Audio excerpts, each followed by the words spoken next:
The glass shattered before I heard the gunshot. I was wiping down the mahogany bar at Vespers, watching amber liquid pool across the wood like spilled honey, when the front window exploded inward. The jazz quartet stopped mid-note. Someone screamed. My body moved on instinct, dropping below the counter as more shots punched through the air, deliberate, calculated, not the wild spray of amateurs. My heart slammed against my ribs. The smell of gunpowder mixed with expensive cologne, and the sweet rot of fear sweat. Nobody fucking move. The voice cut through the chaos like a blade through silk. Deep, controlled, familiar in a way that made my stomach twist even though I'd never heard it before. I pressed my spine against the lower cabinets, glass crunching under my knees, and tried to remember how to breathe. Through the gap between bottles, I could see polished black shoes moving across the floor. 3 sets, maybe 4. The kind of shoes that cost more than my monthly rent. We're looking for someone, the voice continued. Closer now. Young woman, late 20s, dark hair, works here. My blood went cold. The owner, Marcus, stammered something about employee privacy and labor laws. I heard the wet sound of impact, then his body hitting the floor. Let me rephrase. The voice hadn't changed pitch, but something in it made my skin prickle. Where is Elena Voss? I stopped breathing entirely. They knew my name. These men with their expensive shoes and casual violence knew exactly who I was. I'd been a bartender at Vespers for 3 years. I mixed drinks, smiled politely, memorized regulars' orders, and went home alone to my studio apartment in Bed-Stuy. I didn't have enemies. I didn't have secrets. The most dangerous thing I'd done recently was argue with my landlord about the broken radiator. So why were armed men looking for me? The storage room, someone whispered. I recognized Tasha's voice, thin with terror. She went to get more bitters. Through the back, footsteps moved toward the hallway that led to the storeroom and kitchen. My pulse thundered in my ears. The storeroom had one exit, the loading dock, that opened onto an alley that dead-ended at a brick wall. I'd used it 100 times for cigarette breaks I didn't actually take, just to escape the noise and touch cool night air. There was no escape that way. I shifted slightly, muscles cramping, and my elbow knocked against a bottle. The sound was small, just glass against glass, but in the terrible silence, it echoed like a bell. The footsteps stopped. Check behind the bar. I closed my eyes, pressed my palm against my mouth to muffle my breathing. The cabinet smelled like lemon oil and old wood. My uniform, black pants, white shirt, stupid clip-on bow tie was soaked with sweat. The footsteps approached, stopped directly on the other side of the counter. I was going to die on my knees in broken glass, and I didn't even know why. Then sirens. Distant but growing closer. Multiple vehicles. The kind of response that meant someone had called 911 before the music stopped. A pause. Muttered curses in what might have been Italian or Russian. Then that voice again, sharp with command. Move. Now. The expensive shoes retreated. I heard the back door crash open, then silence, except for distant crying and the approaching sirens. I stayed frozen behind the bar for another 30 seconds. My legs had gone numb. When I finally convinced myself to move, I had to pull glass fragments from my knees. Blood spotted my pants, small wounds, nothing serious, but my hands shook so badly I could barely stand. Elena? Marcus's voice, thick and pained. Jesus Christ, are you hurt? I emerged from behind the bar like something crawling from a grave. The club looked like a war zone, overturned tables, shattered glass everywhere. The beautiful stained glass window that had given Vespers its name now, just jagged teeth around an empty frame. The quartet's piano had bullet holes in it. Marcus held a bar towel to his bleeding nose. Tasha sat on the floor, mascara streaking her face. The customers, maybe 20 people who'd come for Thursday jazz night, were clustered near the walls, shell-shocked. I don't understand, I whispered. Why were they looking for me? Marcus opened his mouth, then closed it as police flooded through the shattered window. The next 2 hours blurred together. Questions I couldn't answer, statements I couldn't give, a detective with kind eyes and coffee breath asking if I had enemies, ex-boyfriends with criminal records, gambling debts, drug connections. No. I was nobody. I served drinks. I went home. I read books and watched cooking shows and lived the quietest life imaginable. Someone thinks you saw something, the detective finally said.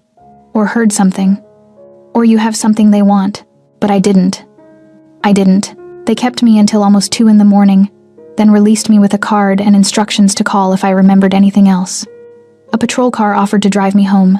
I accepted because the alternative was the subway, and I couldn't stop shaking. My apartment building looked the same as always. Brick facade tagged with graffiti, broken intercom, the smell of someone cooking curry on the 3rd floor. The patrol officer waited until I was inside before driving away. I climbed 4 flights of stairs on legs that felt like water, fumbled with my keys. The hallway fluorescent buzzed and flickered, casting seizure-inducing shadows. I got my door open and stepped inside, reaching for the light switch, and a hand clamped over my mouth. I tried to scream, but the sound died against a palm that smelled like mint and gunpowder.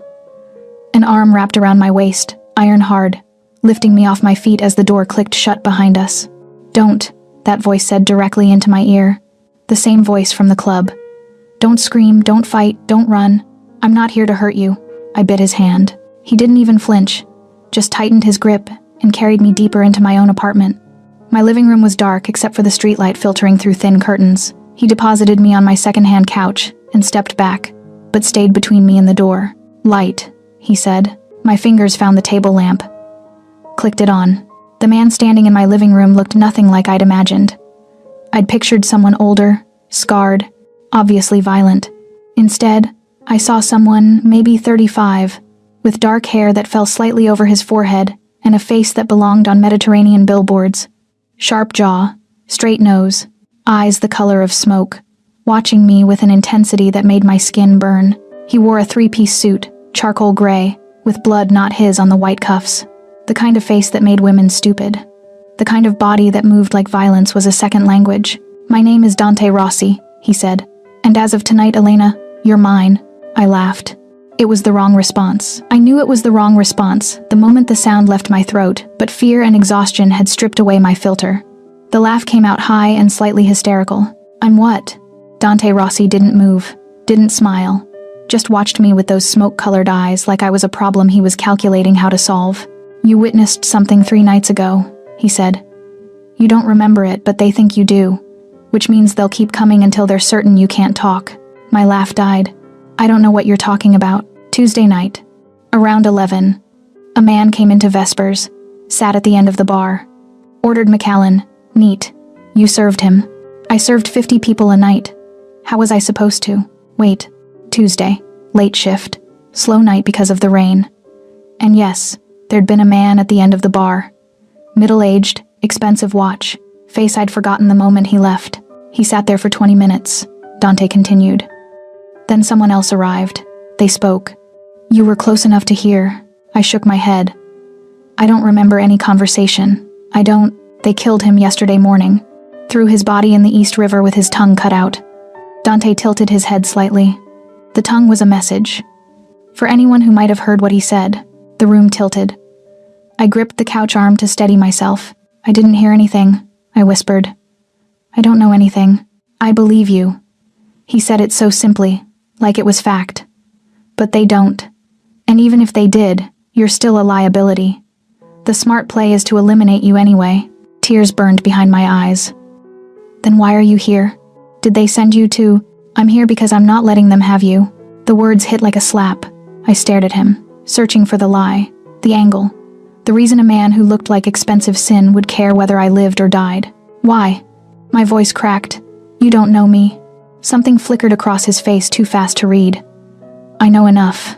He moved then, crossing to my tiny kitchen like he owned it. Opened cabinets until he found a glass. Filled it with water from the tap and brought it to me. The gesture was so incongruously domestic that I almost laughed again. I took the water. Didn't drink it. "This is insane," I said. "I should call the police. I should. The police can't protect you from the Volkov Bratva." The name meant nothing to me. Dante must have seen it in my face because he continued, his voice taking on the cadence of someone explaining mathematics to a child. "Alexei Volkov runs most of the heroin distribution in Brooklyn. The man you served on Tuesday was one of his lieutenants. He was planning to testify against Alexei in exchange for witness protection. The conversation you don't remember hearing was him finalizing details with a federal agent." My mouth went dry. "If they even suspect you overheard anything, a name, a date, a location, you're dead." He crouched in front of me, bringing those unsettling eyes level with mine. "And they suspect. So what am I supposed to do?" The question came out sharp, edged with the anger that was finally breaking through the shock. "Let you protect me? I don't know you. You could be lying. I could be a lot of things." His voice dropped lower. "But right now, I'm the only reason you're not bleeding out in your bathtub." I flinched. He stood, moved to my window, and looked out at the street. "They'll come again. Tonight. Tomorrow. Next week. They're not subtle people, Elena. They'll burn down your entire building if they have to. Then I'll run. I'll leave the city. They'll find you." He didn't turn around. "They found my sister in Vancouver when she tried to run. Took them 6 days. The way he said found made my stomach clench. What happened to her? I happened to them." Now he did turn, and something in his face made me believe every word. All of them. It took me 3 months, but I made sure none of them could hurt anyone again. The apartment felt too small suddenly. This man, this beautiful, terrifying man, was talking about murder like it was pest control. "I don't want this," I whispered. "I know." And he sounded almost sorry. "But it's what you have." He moved toward the door. For one wild moment, I thought he was leaving, and I didn't know if I felt relieved or abandoned. But he just turned the deadbolt, tested the lock, checked the hinges with professional efficiency. "Pack a bag," he said. "1 minute. Essentials only. I'm not going anywhere with you." "Yes, you are." He checked his watch, something platinum and complicated. "In approximately 4 minutes, a black SUV is going to park across the street. 3 men will get out. They'll bypass your building's security, which doesn't exist, and they'll kick in your door. If you're lucky, they'll kill you quickly." My heart hammered against my ribs. "You can't just..." "I can." He looked at me then, really looked, and I saw something beneath the cold control. Something that might have been human once. "I'm taking you whether you agree or not. You can walk out of here conscious and relatively calm, or I can carry you. Your choice." I believed him. God help me. I believed every word. I stood on shaking legs and went to my bedroom. Grabbed my battered backpack. Threw in clothes without looking underwear. Jeans, sweaters. My phone charger. The silver bracelet my grandmother left me. A photo of my parents. When I came back out, Dante was at the window again. "They're early," he said calmly. "We're leaving through the fire escape. There's no fire escape on this side." He was already opening my window, pushing up the old wood with effortless strength. Cold November air rushed in. He climbed out, then extended a hand. I stared at it. At him. At the drop beyond the window that probably ended in the alley where they found rats the size of small dogs. Behind me, I heard footsteps in the hallway. Heavy, multiple sets. Dante's hand didn't waver. Trust me, I didn't. But I took his hand anyway. His grip was warm, steady, impossibly strong. He pulled me through the window and onto a metal platform I hadn't known existed. The city spread out below us, lights and shadows, and millions of people who had no idea what was happening in this forgotten corner of Brooklyn. "Down," Dante murmured, fast and quiet. We descended as someone started pounding on my door. My hands were slick with sweat. My feet kept slipping on the metal rungs. Behind and above us, I heard wood splintering. We hit the alley. Dante's hand wrapped around my wrist. And then we were running. I'd been a bartender yesterday, worried about tips and Netflix, and whether I could afford to visit my parents for Christmas. Now I was running through back alleys with a man who killed people, while other men who wanted to kill me searched my apartment for a conversation I couldn't remember. Dante pulled me around a corner, into deeper shadows, and his other hand came up to cover my mouth again. "Breathe," he whispered against my ear. "Slow. In through your nose. You're going into shock." He was right. The edges of my vision were going dark. My legs felt like someone had filled them with sand. "I've got you," he said.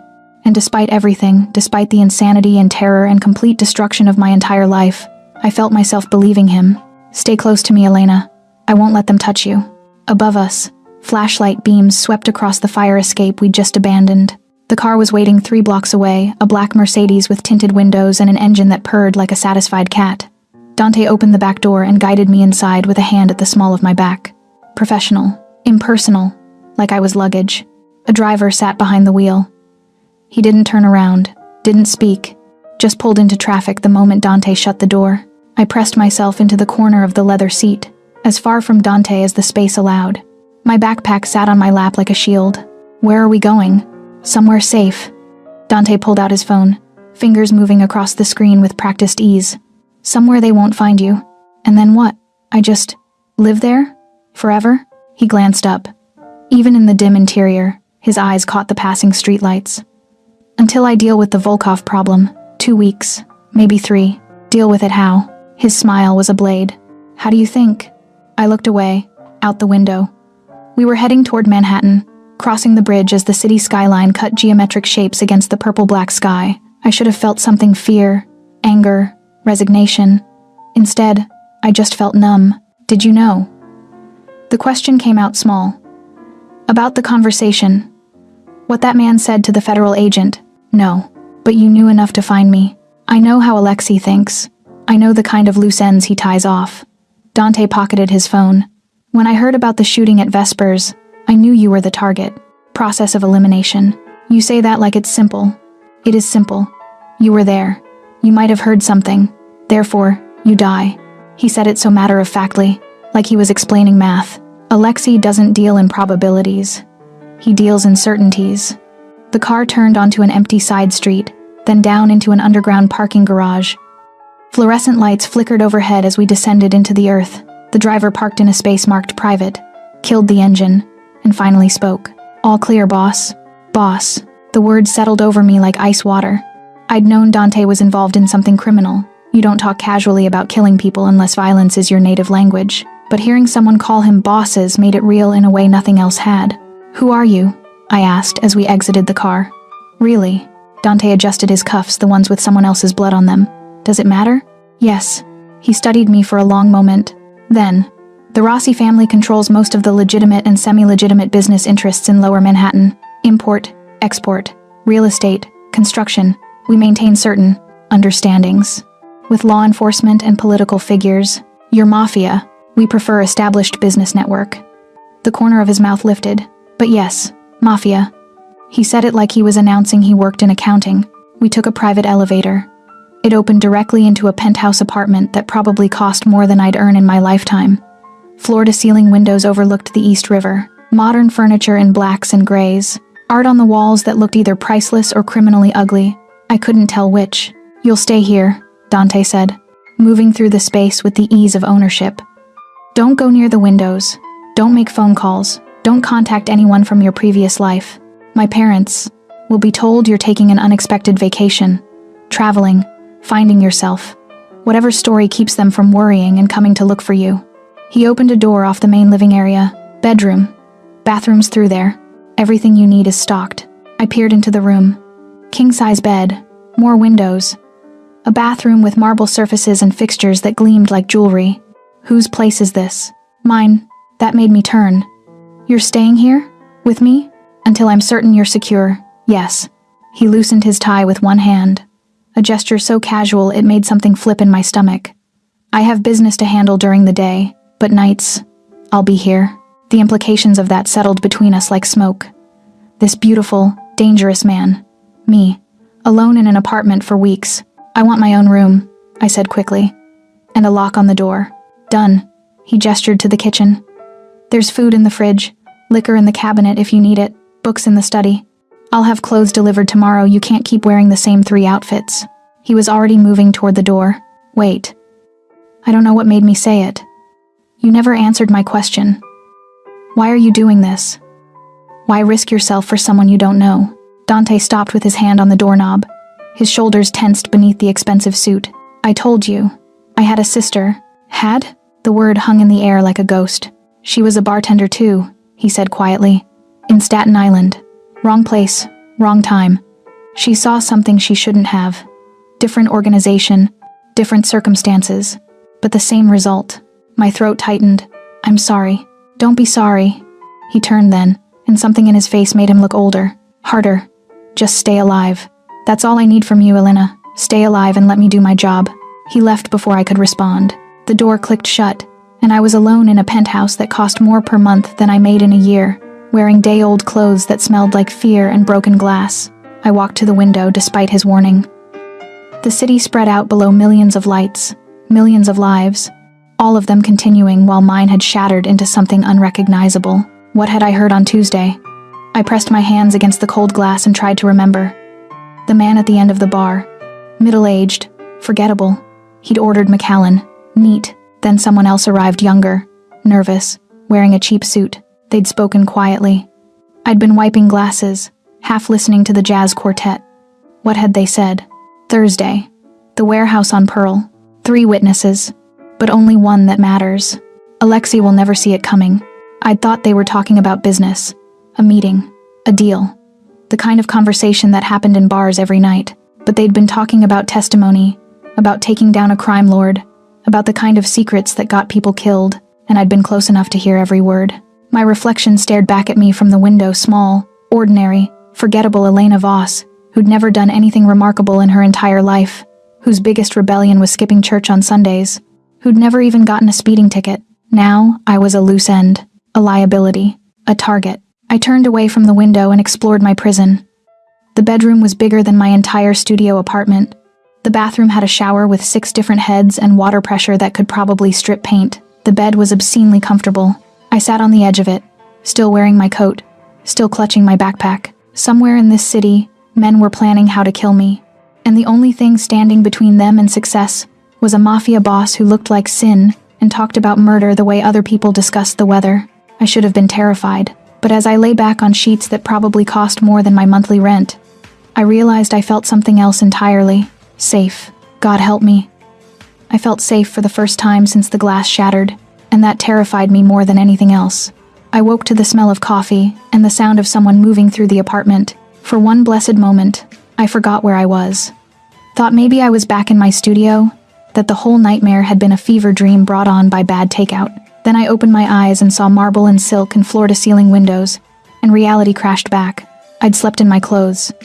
My mouth tasted like copper and fear. The bedside clock read 7:43 a.m.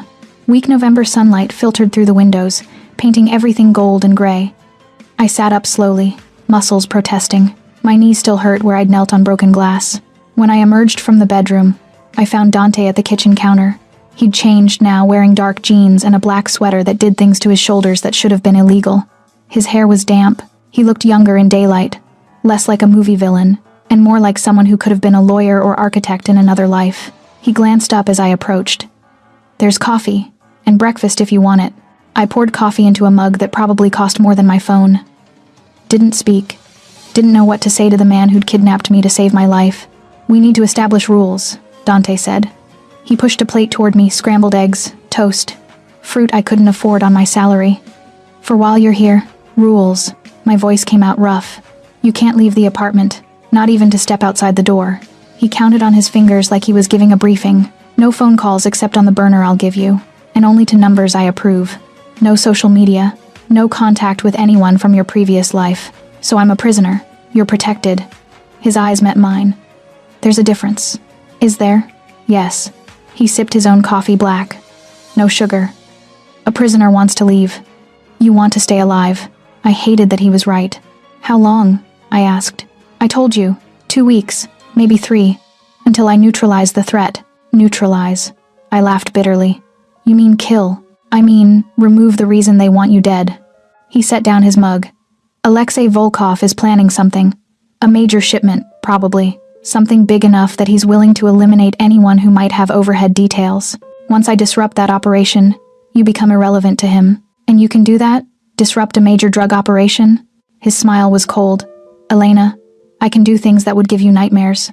Disrupting a shipment is Tuesday for me." The casual confidence should have scared me.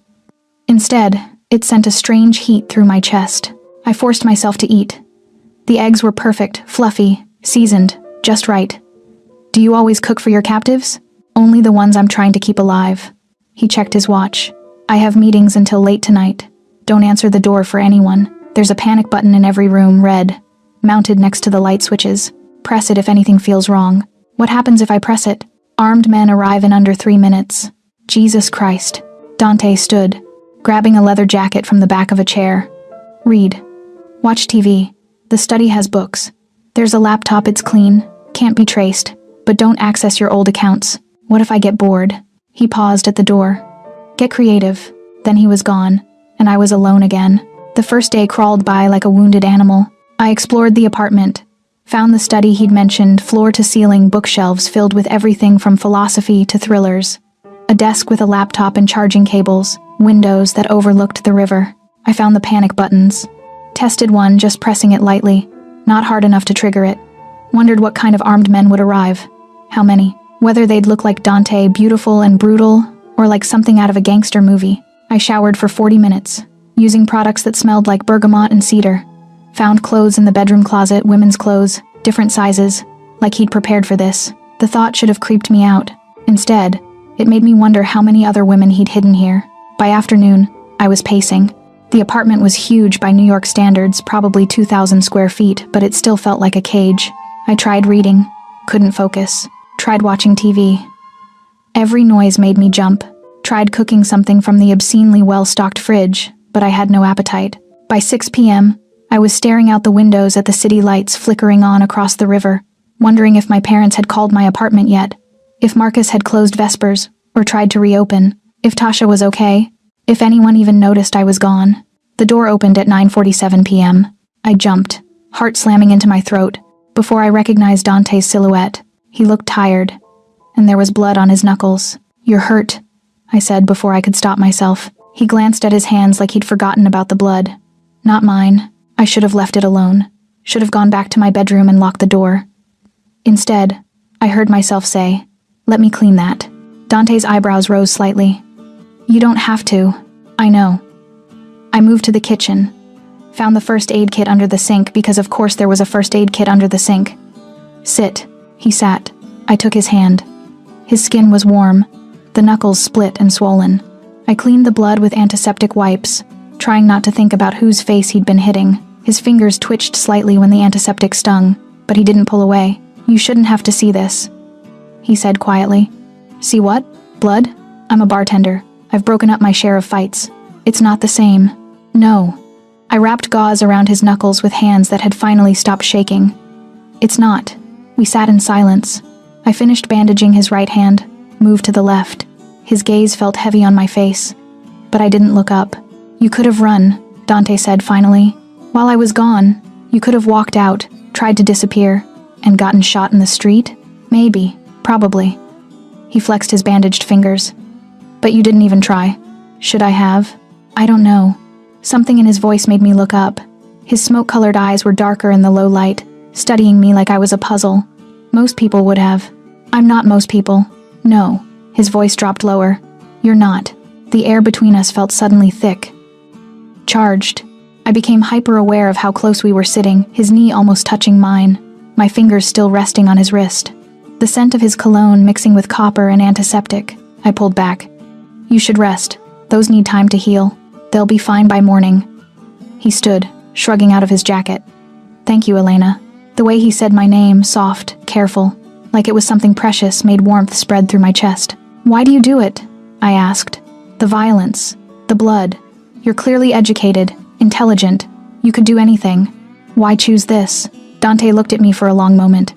"Because the world is full of men like Alexei Volkov. Men who take and hurt and destroy without consequence. Someone has to stop them. You're not a hero." "No." His smile was sad.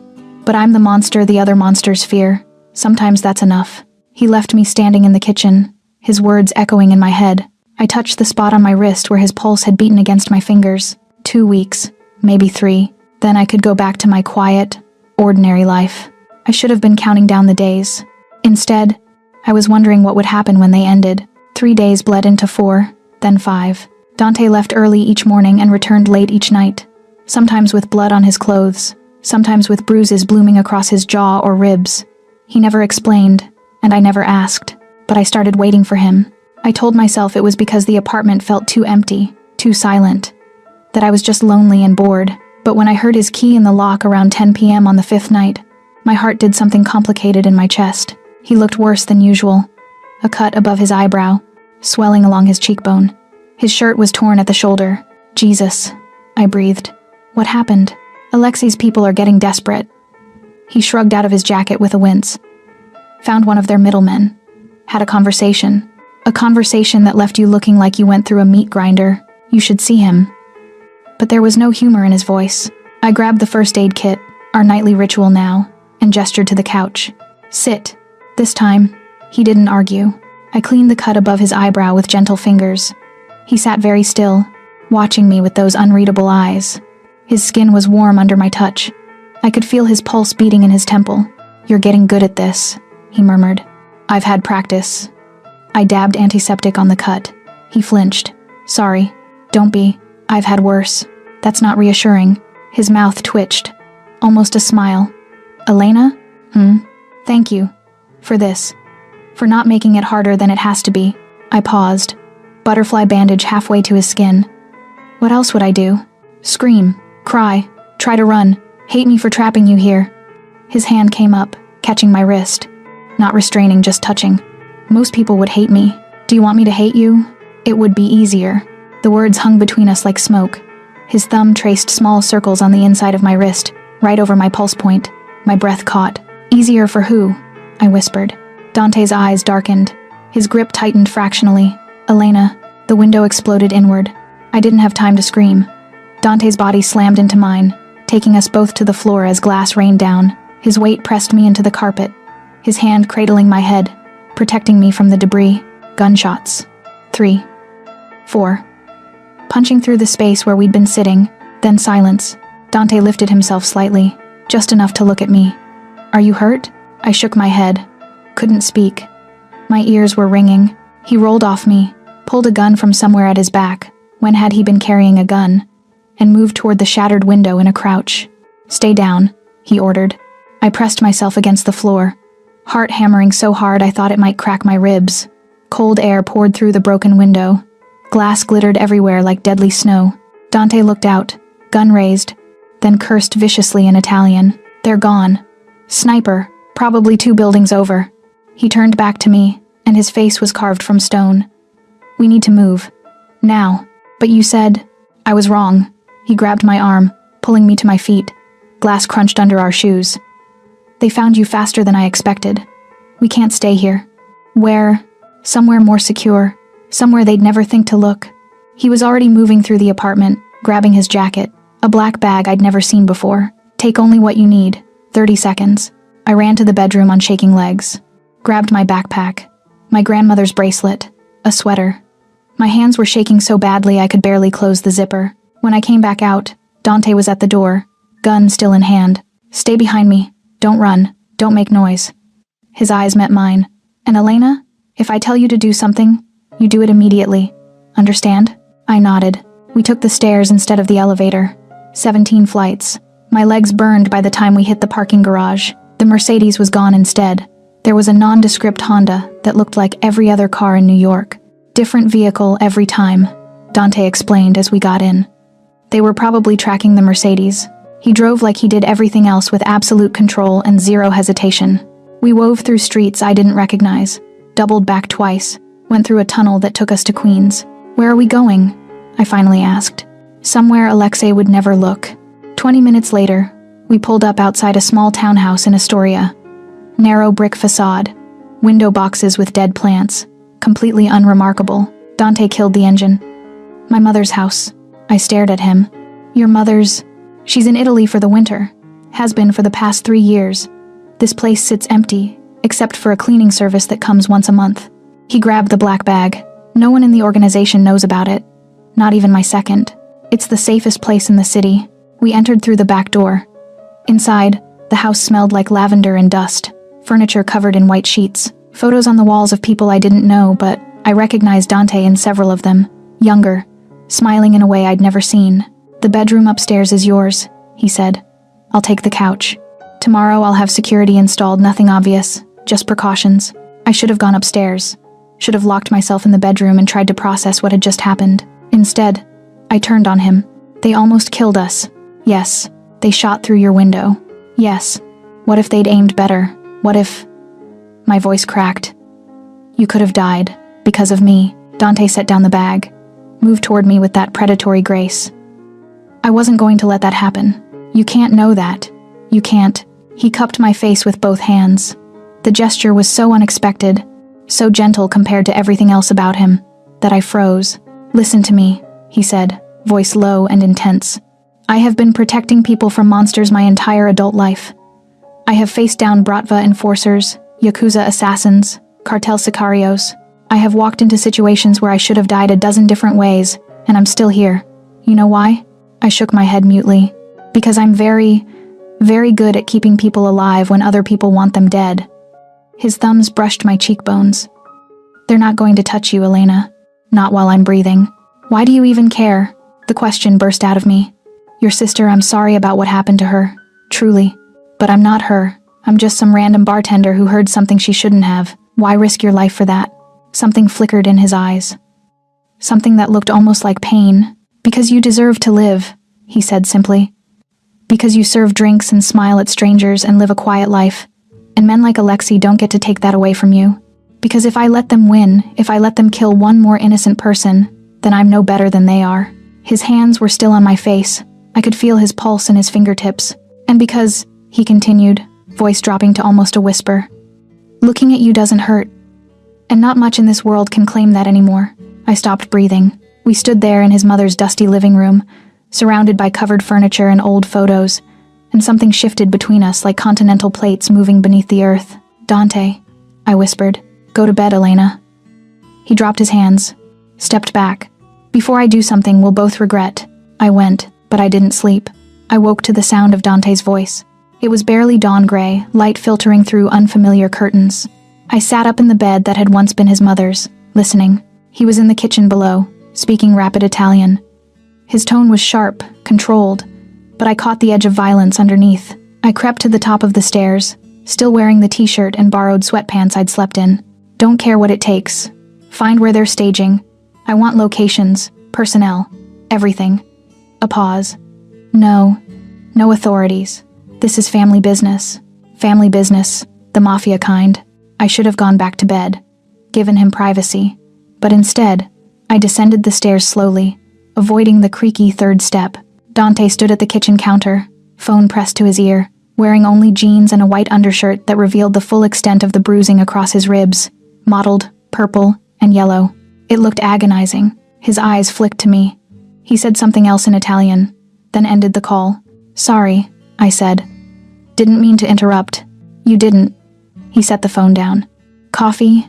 It became our morning ritual, coffee in his mother's kitchen, while the city woke up around us. He made it strong, the Italian way. I drank it with too much milk, and he never commented. Do you always work this early? I asked. I don't really sleep anymore. He said it casually, like it was just a fact. Haven't in years. Since your sister? His jaw tightened. Among other things, I wanted to ask more. Wanted to understand the man who'd upended my entire life to save it. But his phone buzzed again, a text this time. He glanced at it, frowned. I need to go out for a few hours. Meeting with one of my informants. He drained his coffee. Don't open the door. Don't go outside. There's food in the fridge, books in the living room. Same rules as before. Dante. He paused, halfway to the stairs. Be careful, I finished. Something in his expression softened. Always am. He left. I spent the morning exploring the townhouse more thoroughly. Found photo albums in the living room, Dante as a child, gap-toothed and smiling. Dante as a teenager, already tall, already beautiful. Dante in his 20s with a girl who had his eyes and his smile. His sister. Had to be. I studied her face. She looked happy in these photos, alive in a way that people in pictures often aren't. I wondered if Dante had any photos of her anymore, or if they were all here in this house he never visited. By afternoon, I was restless. I did push-ups in the bedroom, organized the kitchen cabinets, reread the same page of a thriller 3 times without absorbing a word. Dante came back at 6, and I knew immediately something was wrong. He was too still, too controlled, the kind of stillness that preceded violence. What happened? I asked. I found where they're keeping the shipment. He moved to the kitchen, poured himself scotch from a bottle under the sink, drank it neat. Warehouse in Red Hook, heavily guarded. They're moving it tomorrow night. That's good news, right? You can disrupt it, make me irrelevant to them. It's complicated. He poured more scotch. The shipment is bigger than I thought, and there's a federal task force planning to raid it the same night. If I move first, I compromise their operation. If I let them move first. He trailed off. I'm still a loose end. I finished. Yes. I joined him in the kitchen. So what do?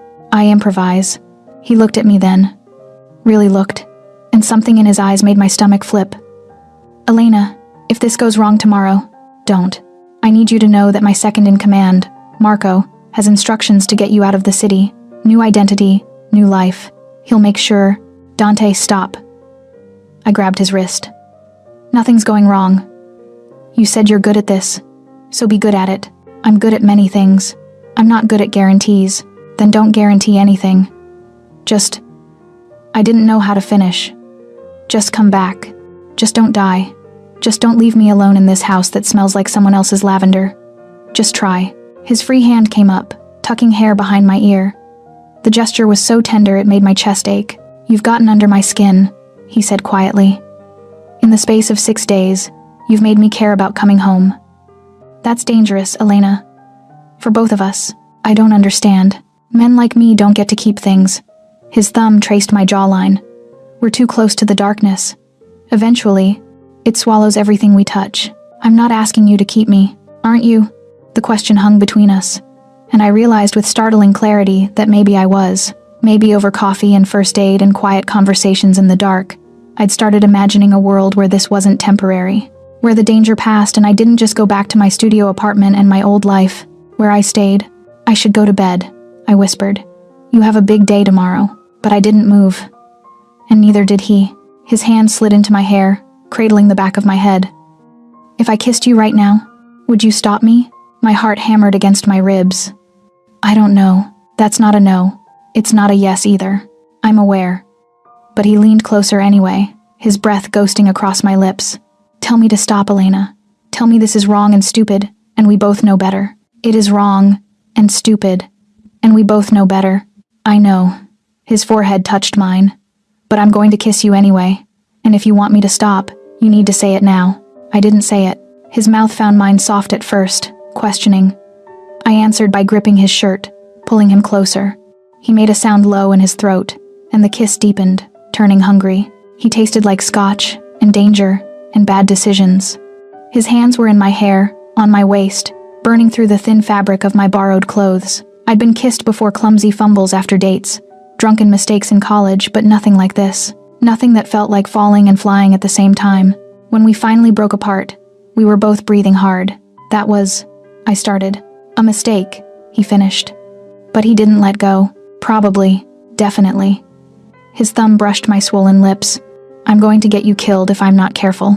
You're literally keeping me alive, and becoming your biggest liability in the process."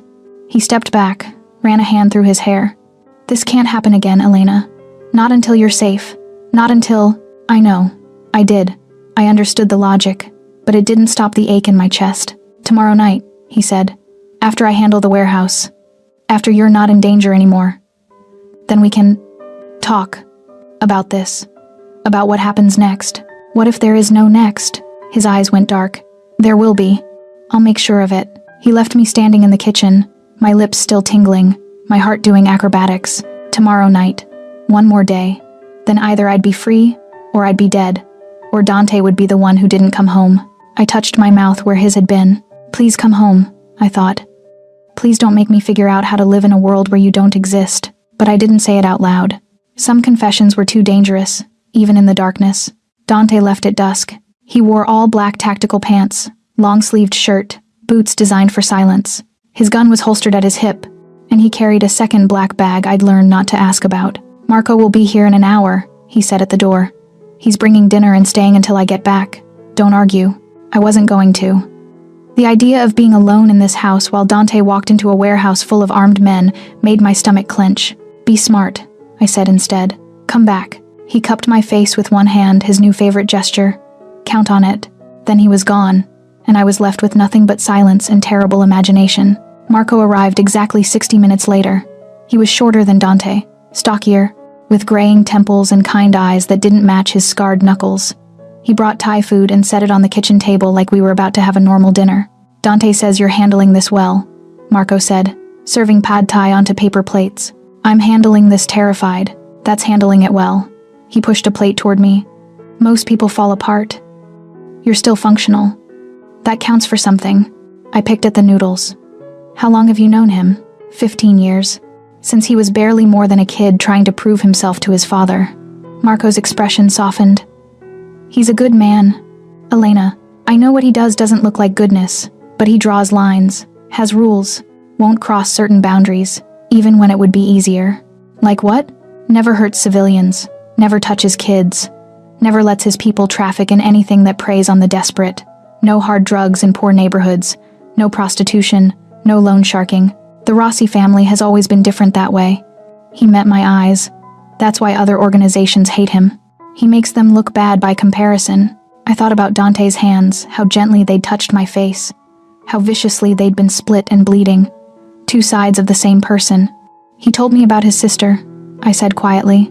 Marco's jaw tightened. Lucia. That was her name. Sweet girl. Too sweet for this world. He set down his fork. When they found her, Dante changed, became harder, colder, more efficient. He built walls so high, even the people who loved him couldn't climb them. But he's protecting me. Why? What makes me different? You'll have to ask him that yourself. But Marco smiled slightly. Though I have my theories. We ate in silence. I couldn't taste anything. Every minute felt like an hour. Around 9 p.m., Marco's phone buzzed. He checked it, frowned. What? I demanded. Dante's going in. Federal task force just moved up their timeline. He has to move now or risk you staying exposed. My blood went cold. Is that bad? It's not ideal, which meant yes. 10 p.m. came and went. 11, midnight. Marco made coffee. Checked his phone obsessively. Paced the living room with a gun I hadn't realized he was carrying. At 12:47 a.m., his phone rang. I watched his face as he answered, watched color drain from his cheeks. Where? He said. Then, how bad? Then, I'm bringing her. Don't argue. He ended the call and looked at me. We need to go. Now. What happened? Is Dante? He's alive. Barely. Marco was already moving toward the door. There was a firefight. Volkov's people were waiting. Dante's been shot twice. My men got him out. But he needs a hospital and refuses to go until he knows you're safe. The world tilted. Shot twice? Elena, I need you to move. Right now. I grabbed my backpack on autopilot and followed him to the car. The drive took 15 minutes that felt like 15 hours. We pulled up to a warehouse in an industrial park I didn't recognize. Marco led me inside through a side door. The smell hit me first, blood and gunpowder and fierce sweat. Then I saw Dante. He was on the floor, propped against the wall, his black shirt soaked with blood. Too much blood. His face was paper white, lips tinged blue. A man I didn't know was pressing gauze against his side. Another wound bled sluggishly from his shoulder. You brought her here? Dante's voice was weak but furious. I told you to keep her safe, not... Shut up, I said, dropping to my knees beside him. Just shut up and let me see. The man with the gauze moved aside. I took over, pressing down hard. Dante hissed through his teeth. You need a hospital, I said. My hands were shaking. You're going to die if... Can't go to a hospital. They report gunshot wounds. Feds will arrest me before they stitch me up. He tried to smile. Failed. Besides, looks worse than it is. You've been shot twice. Only once. The shoulder's a graze. He coughed, and blood flecked his lips. The side is the problem. Marco was on his phone, speaking rapid Italian. Ordering something. A doctor, maybe, or a priest. I kept pressure on the wound, feeling Dante's blood seep between my fingers. He was so warm, too warm. Why did you do this? I asked. Why risk yourself like this? Shipments destroyed. Volkov's operation is dead in the water. Federal task force has enough evidence to put him away for life. Each word seemed to cost him. You're safe now. Elena, they have no reason to come after you. I don't care about being safe if you die. The words burst out before I could stop them. Tears streamed down my face. Do you hear me? I don't care. Not if this is the cost. Dante's hand came up, the one that wasn't pressed against his side, and touched my cheek. Worth it, he whispered. You're worth it. No, I'm not. I'm nobody. I'm just some bartender who... You're everything. His eyes were starting to unfocus. Made me remember what it felt like. To want someone safe. To want someone to come home to. Haven't felt that since. He trailed off. Dante. Stay awake. Please. So tired. No. Look at me. I gripped his face with my free hand, smearing blood across his cheekbone. You promised you'd come back. You promised we'd talk about what happens next. So stay awake and keep that promise. His eyes focused slightly. Bossy. Terrified. Don't be. His thumb traced my jaw. I'm very... hard to kill. Then his eyes rolled back, and he went limp in my arms. I screamed. The next hours were chaos. A doctor arrived, not from a hospital. Someone Marco called from God knows where. They moved Dante to a table, cut away his shirt. There was so much blood. I stood in the corner and watched them work. Watched them pull the bullet from his side. Watched them clean and stitch and bandage. Watched the doctor shake his head and say words like blood loss and internal bleeding and touch and go. Marco stood beside me. He's survived worse. Has he? Yes. But Marco's voice wasn't certain. Dawn broke. Weak light filtered through dirty warehouse windows. The doctor finished, gave Marco instructions, left. Dante lay on the table, chest rising and falling shallowly. Still unconscious. Still so pale he looked like a corpse. I pulled a chair beside him, took his hand, the one without the IV. "You're not allowed to die," I whispered. "Do you hear me? You don't get to kiss me and tell me I've gotten under your skin and then die in some warehouse.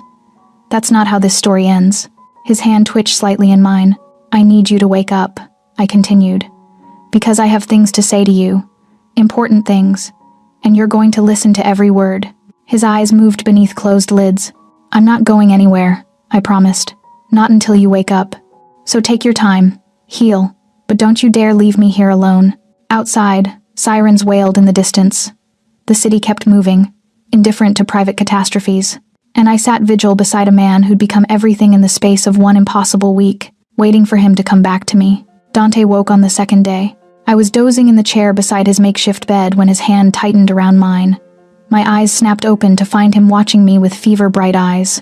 "Elena." His voice was rough, barely more than a whisper. But I'd never heard anything more beautiful. "You're awake." I stood so fast the chair clattered backward. "How do you feel? Are you in pain? Should I get the doctor?" Marco said. "Stop." He tried to smile. "Too many questions. You were unconscious for 36 hours. I'm allowed multiple questions. Fair point." He tried to sit up, went white, and collapsed back against the pillows with a bitten-off curse. "Don't move, you idiot." I helped him adjust the pillows, trying not to jostle his bandaged side. "You were shot. Remember? Doing stupid, heroic things?" "I remember." His eyes tracked my face. "You stayed? Where else would I go?" "Anywhere. You're safe now. Volkov's in federal custody. His organization is scattered. No one's looking for you anymore." He paused. "You're free, Elena." The word should have filled me with relief. Instead, it felt like glass in my chest. "Free," I repeated. "Marco can set you up with a new apartment, help you get your job back at Vespers, or somewhere else if you prefer. Financial compensation for everything you went through. Whatever you need." He was offering me my life back. My normal, quiet, ordinary life. I should have been grateful. "Is that what you want?" I asked. "For me to leave?" Something flickered across his face. "It's what's best for you." "That's not what I asked." Dante looked away. "What I want isn't relevant, isn't it?" "No." His jaw tightened. "You've had a week of trauma. Stockholm Syndrome is real. Give yourself time to process what happened before you make any—" "Don't." I grabbed his hand. "Don't you dare tell me what I'm feeling isn't real. Don't minimize this. This shouldn't exist." But his fingers laced through mine. "You should hate me for dragging you into my world. For the danger. For the blood. For saving my life? For protecting me when you had no reason to? For making me feel safer than I've felt in years, despite everything?" My voice cracked. "Yeah, I really hate you for that, Elena. I watched you nearly die." Tears burned my eyes.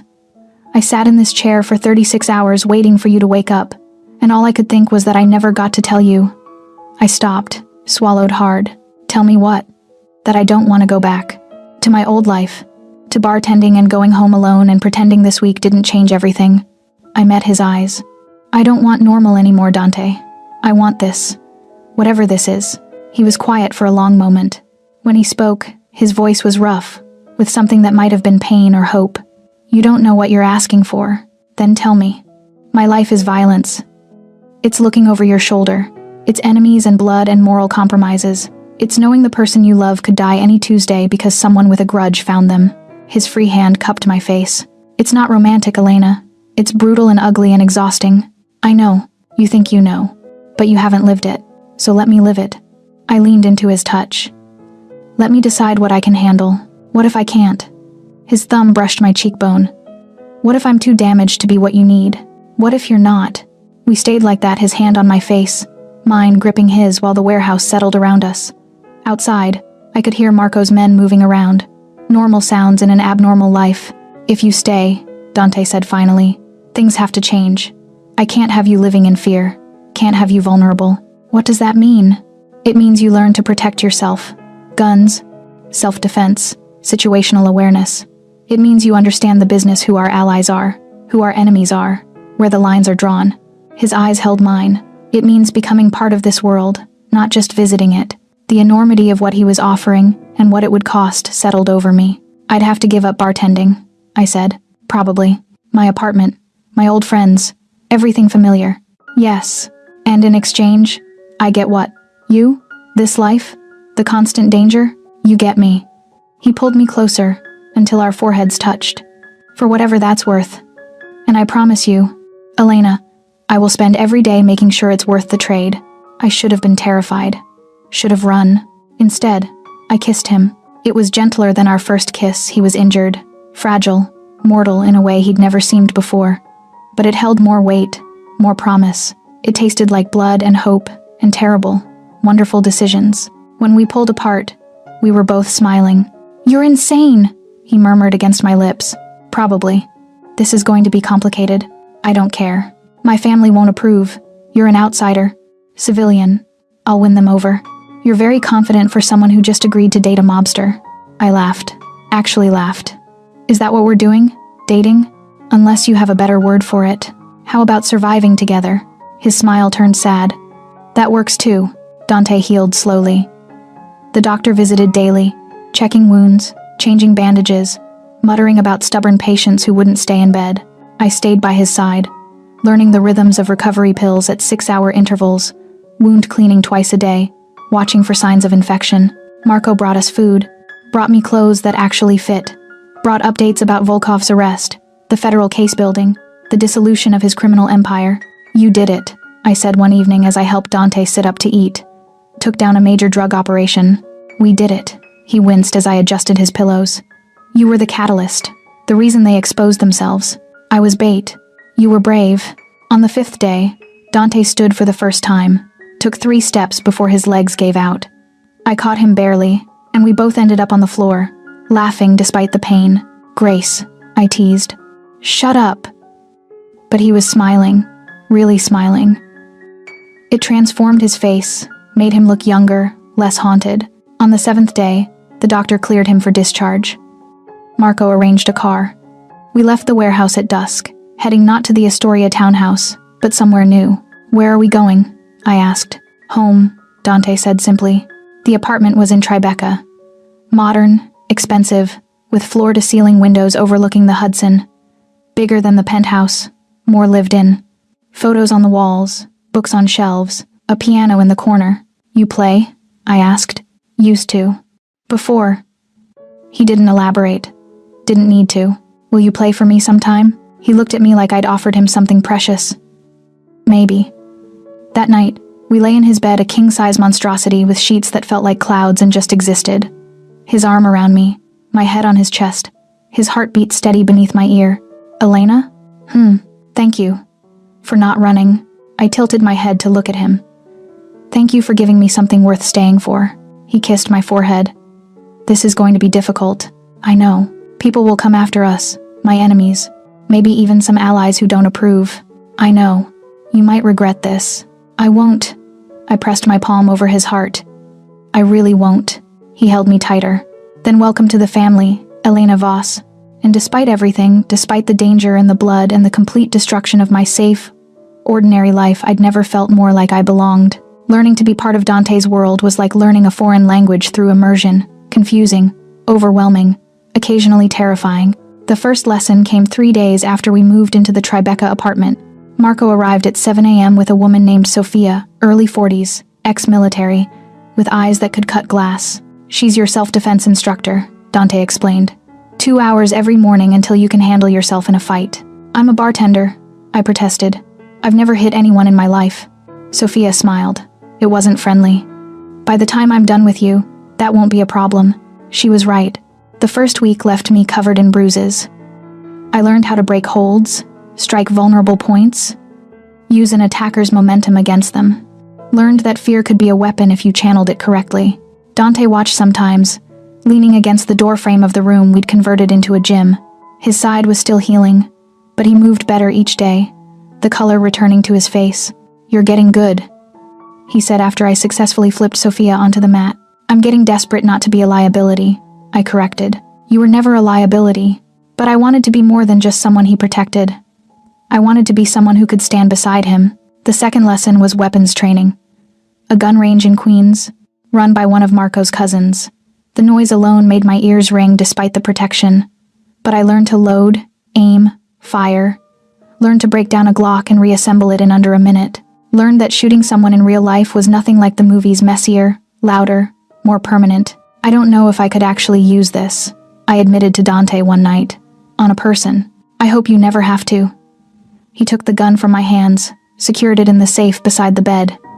But if it's your life or theirs, I want you to choose yours. Every time. The third lesson was the business itself.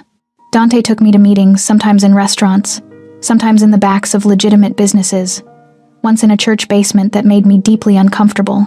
The Rossi family operates differently than most organizations, he explained as we drove to a sit-down with a union representative. We don't deal in human suffering. No prostitution, no hard drugs, no predatory loans. We control legitimate businesses, with questionable origins, and maintain order in neighborhoods the police have abandoned. That sounds like a justification. It is. He didn't look away from the road. But it's also true. The world isn't black and white, Elena. Sometimes the best option is dark gray. I met his lieutenants.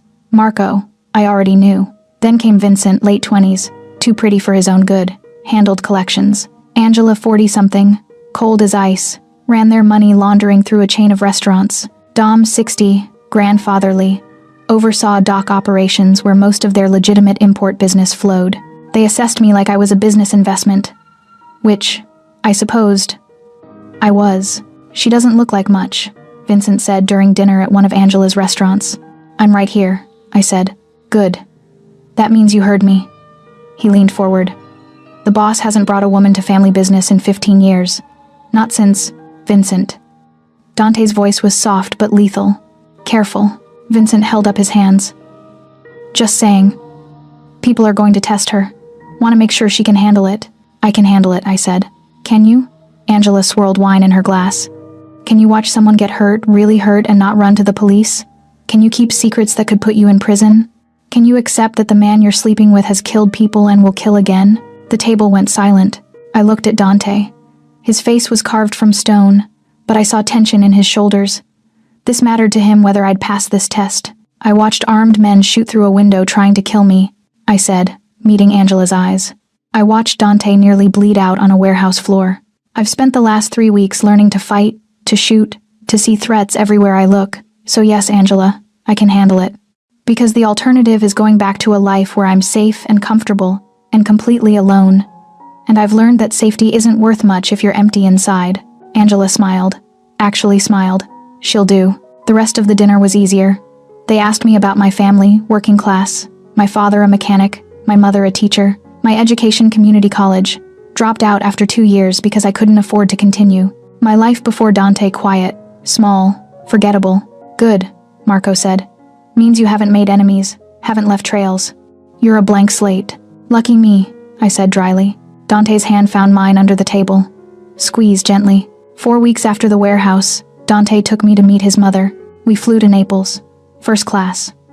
Dante barely fit in the seat even with extra legroom. He'd healed well, moved without hesitation now, though I sometimes caught him rubbing his side when he thought I wasn't looking.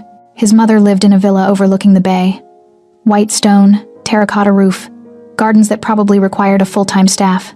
She was smaller than I expected, barely 5 feet tall with silver hair and Dante's smoke-colored eyes. Mama, Dante said, kissing both her cheeks. This is Elena. She studied me like she was reading a book. Then, in accented but perfect English, you're the bartender my son almost died for. Yes, ma'am. Call me Isabella. She took my hand. Come, we'll have lunch. You'll tell me how you convinced my stubborn son to let someone into his life after all these years. Lunch lasted 3 hours.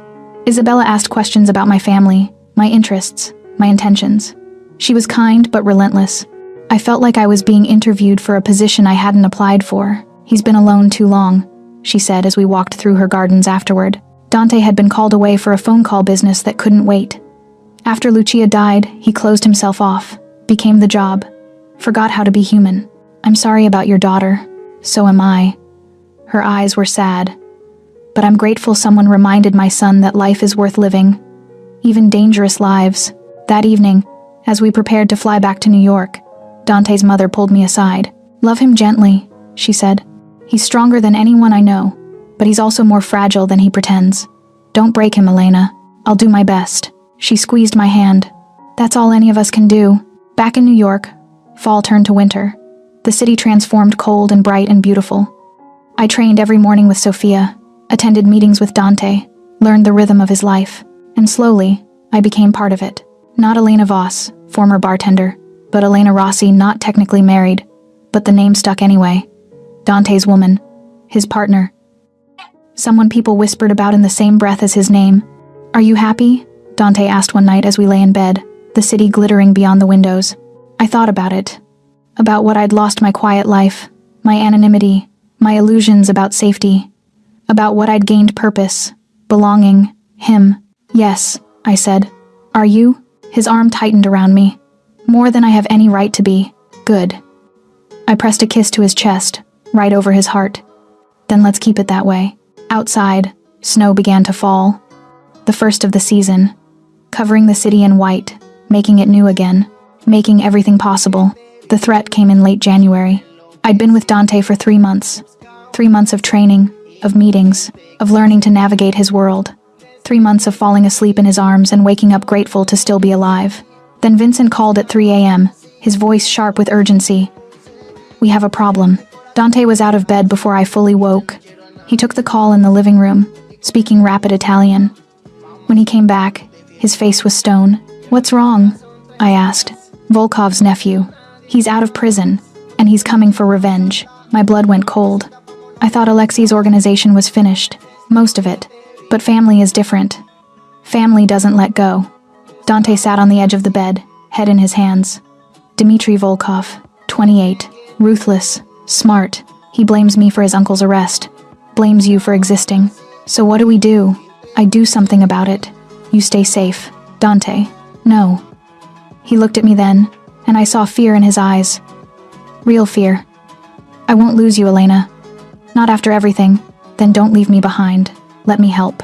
This isn't self-defense training. This is war. Then show me how to fight a war. He stared at me for a long moment. Then, okay.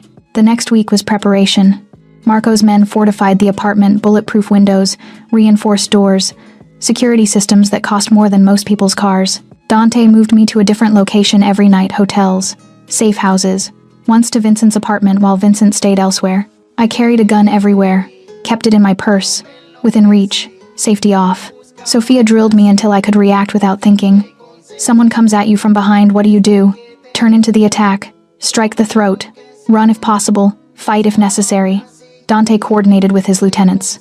They tracked Dimitri's movements. He'd entered the country illegally, had 3 men with him, was armed and patient. Not rushing, planning. He'll wait for the perfect moment, Dante said during one strategy session. Maximum impact. He wants me to suffer before I die, which means he's targeting you first. The words should have terrified me. Instead, they made me angry. So we let him come, I said, on our terms. Dante's eyes sharpened. What are you thinking?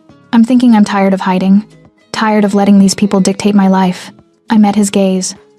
Let's end this. What followed was the most dangerous thing I'd ever done. We set a trap.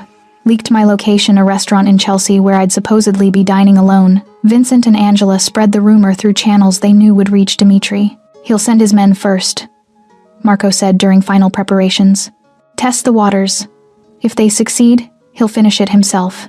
And if they don't, then we finish him. The night of the trap, I wore a red dress and too much jewelry. Looked like everything. I wasn't soft. Vulnerable, easy prey. Dante and his men positioned themselves throughout the restaurant and surrounding streets. I had a wire taped to my ribs, a gun strapped to my thigh, and a knife in my boot. I sat at a table by the window and waited. They came at 8:47 p.m., 2 men, moving through the crowd like sharks. I recognized the intention in their movement, the way they scanned exits, calculated distances. I stood like I was going to the restroom, walked casually toward the back. They followed. The hallway to the restrooms was empty. I felt them close behind me. 1 more step, 2, then I turned. Everything Sophia taught me came back in a rush. I struck first fast, precise, brutal. Caught the first man in the throat with the heel of my hand. He went down choking. The second lunged. I dodged, pulled the gun from my thigh, and put 2 rounds in his chest before I could think about it. The noise was deafening. People screamed. And then Dante was there, appearing from somewhere, his own gun drawn, his face savage. "Elena, are you hurt?" I looked at my hands. They were shaking. There was blood, not mine. "I shot him," I whispered. "I actually shot him." "I know." Dante pulled me against his chest. "I know, but you're alive. That's all that matters." Marco's men cleaned the scene with practiced efficiency. The restaurant evacuated. Police would arrive, but they'd find nothing. No bodies, no evidence, just another night in New York. We left through the back. Dante kept me close, his hand on my back, his body between me and potential threats. "Dimitri knows now," Marco said as we reached the car. "Knows his men are dead. He'll come himself." "Good," Dante said. "Let him." Dimitri came 2 nights later, not with an ambush, not with violence. He called. Dante answered on speaker. "Volkov. Rossi." Dimitri's voice was young, educated, cold. "You've made this personal. You made it personal when you came after what's mine. The girl? She's nothing. Collateral damage." I spoke before Dante could. "I have a name, and I'm not yours to dismiss." Silence on the other end, then laughter. "She has fire. I can see why you keep her." "What do you want?" Dante's voice was lethal. "A trade. You for her. You come alone, unarmed, to the location I specify. I kill you. She walks away. Your family stays intact. Everyone else lives." "No," I said immediately. "Absolutely not. Not your decision," Dimitri said. "You're just the bait." Dante's jaw worked. "When and where?" "Dante. No." He covered the phone. "Trust me." "Tomorrow," Dimitri said. "The Red Hook warehouse where you destroyed my uncle's shipment. Midnight. Poetic, don't you think? I'll be there. Alone, Rossi. I have eyes everywhere. If I see anyone else, she dies first." The line went dead. I grabbed Dante's arm. "You're not doing this. It's suicide. It's the only way to end it. Then I'm coming with you." "Elena, no. We're in this together, remember? You don't get to sacrifice yourself and expect me to just accept it." Tears burned my eyes. "I won't lose you. Not like this." He pulled me into his arms, held me so tight I could barely breathe. "I have a plan," he murmured against my hair. "But you have to trust me. Completely." Midnight found us at the Red Hook warehouse, the same place Dante had nearly died 3 months ago. The symmetry was cruel. We went in together, Dante, unarmed as promised, me with weapons hidden everywhere. Marco and the others were positioned nearby, but far enough that Dimitri's watchers wouldn't spot them. Dimitri waited in the center of the warehouse, young, handsome in a sharp-edged way, flanked by 2 armed men. "You brought her," he said. "How romantic," she insisted. Dante kept me slightly behind him. "Let's finish this, Volkov." "Gladly." Dimitri raised his gun. "Any last words?" "Yes." Dante smiled. "Now, Elena." I moved, dropped and rolled as Dante did the same. The shots Dimitri fired went wide, and then the warehouse exploded with movement, Marco's men pouring in from every entrance, weapons drawn, trapping Dimitri and his men in a perfect crossfire. It was over in seconds. Dimitri on his knees, his men disarmed, surrounded by enough firepower to level the building. Dante stood, brushed dust from his jacket, walked up to Dimitri with predatory grace. "You thought I'd come alone?" He crouched to Dimitri's level. "I'm not honorable, Volkov. I'm smart. And I never make the same mistake twice." "You'll regret this," Dimitri spat. "My family. Your family is dead or in prison. You were the last one, and now you're done." Dante stood, nodded to Marco. "Take him to the Italians. They have questions about their missing shipments." "And the Italians? Well, they're not as gentle as we are." Dimitri's face went white. As Marco's men dragged him away, Dante turned to me. "You okay?" I was shaking. Adrenaline dump, probably. But I was alive. We were both alive. "I'm okay." I walked into his arms. "Is it really over?" "It's really over." He kissed the top of my head. "No more Volkovs. No more threats. Just us." "Just us," I echoed. We left the warehouse as dawn broke over the East River. The city was waking up commuters and coffee shops and normal people living normal lives. We weren't normal. Probably never would be. But as Dante's hand found mine, fingers lacing together, I realized I wouldn't have it any other way. "Elena?" he said as we reached the car. "Yeah? I love you. Probably have for a while. Just thought you should know." My heart did something complicated. I love you too, even though you're impossible and dangerous and completely insane. Especially because of that, he corrected. I laughed. Especially because of that. We drove back to Tribeca as the city turned gold with morning light. Back to the apartment that had become home. Back to a life I'd never imagined but couldn't imagine leaving. Because safety was an illusion, normal was boring, and love, real love, was worth every dangerous, beautiful, terrifying moment.